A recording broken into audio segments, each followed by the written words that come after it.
Сәлем, бүгін пешсіз ерекше өте дәмді нан пісіреміз. Менің арнама тіркеліп, лайк басуды ұмытпаңыз.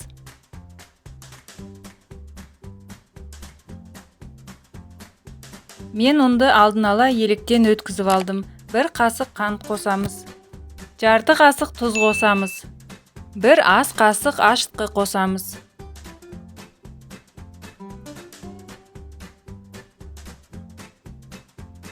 Жақсылап араластырамыз.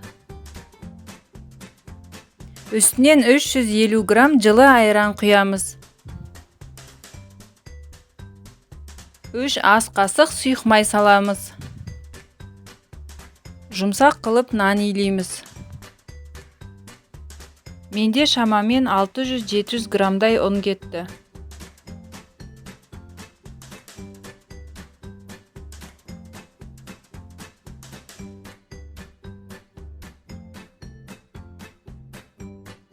Осындай жоп жұмсақ қылып илейсіздер, содан кейін 1 сағатқа қойып қоясыздар бетін жауып.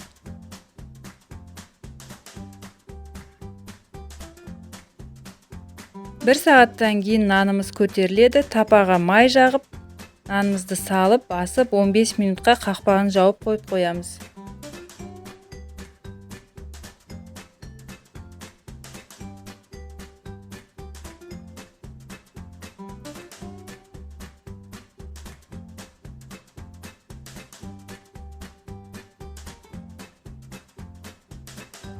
Он 15 минут өткен соң нанымыз көтеріледі.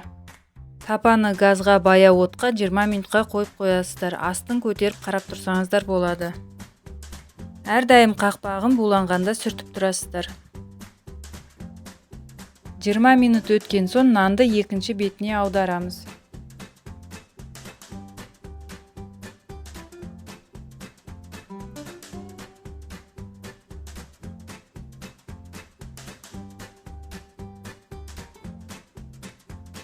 Қайтадан қақпағын жауып 20 минут ұстап пісіріп аласыздар.